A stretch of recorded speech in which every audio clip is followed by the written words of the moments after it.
السلام عليكم ومرحبا بكم في قناة أجواء في المطبخ. اليوم إن شاء الله راح نديروا مع بعض نوعين من الحلويات التقليدية بعجينة واحدة، ألا وهما الكعكات والعرايش. هذه الوصفة ناجحة 100% وتذوب في الفم، لازم تجربوها. بلا ما نطول عليكم نروحوا ديريكت المقادير الوصفة. أول حاجة نبداو بها العجينة. في جفنة حطيت 3 كيلات فارينة مع مغرفة كبيرة سكر جلاسي مع مغرفة صغيرة فاني مع نصف مغرفة صغيرة ملح. هادو كامل نصيرهم ونخلطهم مع بعض. نحط كيلة سمن ذايبة وباردة. نبدأ نبسس في الفارينة، نبسسها مليح ونحكها بنيدية. كاس ماشي معمر تاع الماء الزهر مع الماء، ونبدأ نلم في العجينة، نلمها مليح العجينة. رفدت لي نصف كاس من ماء مع ماء الزهر، نغطيها بورق شفاف ونخليها في الثلاجة ليلة كاملة. الكاوكاو راني سخنته. نروح الآن نرحيه المرة الأولى.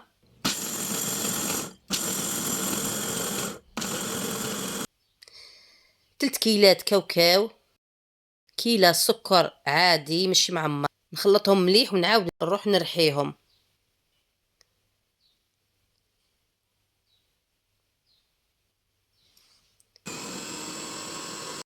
نحط 2 مغارف كبار مرقرين، ربع مغرفة قرفة مع مغرفة صغيرة فاني.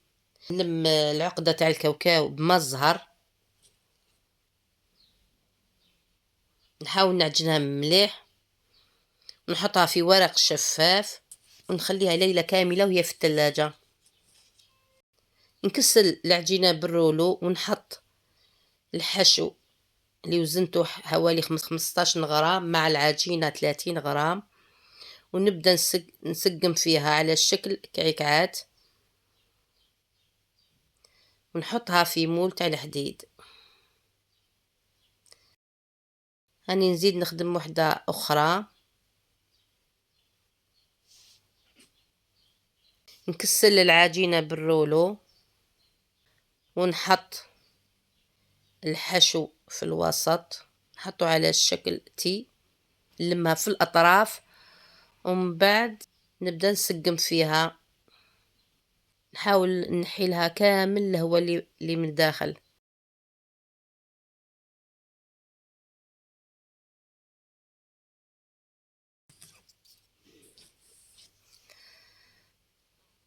عاملي كيف جاو، نتقبهم بالكوردو، نديهم للفرن ونطيبهم في درجة حرارة 160. نحمرهمش مليح، نخليهم بيوضة في الطياب. نروحوا الآن الكلاصاج تاع الحلوى.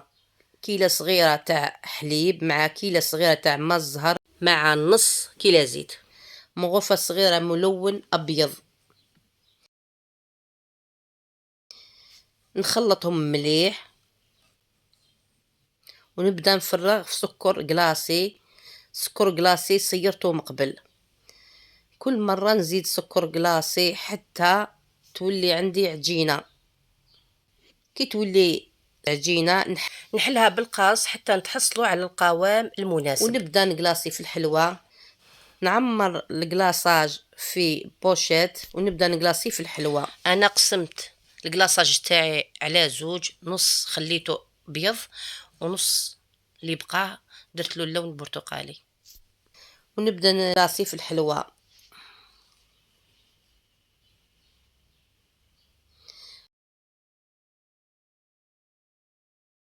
ونحي الزوائد تاع الكلاصاج، نقيهم بالموس، ندير لها ملمع غذائي.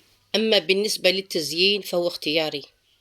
هاد الحلوى توالم الافراح تاوعنا والاعياد والمناسبات. شوفوني قطعتها قدامكم، شوفوا كيف جات تتفتت وحدها. وهكذا نكونوا كملنا هذا الفيديو، ان شاء الله يكون عجبكم. واذا عجبكم ما تنسوش ديروا ابوني للقناه وديروا جيم وفعلوا الجرس حتى يصلكم الجديد. سلام.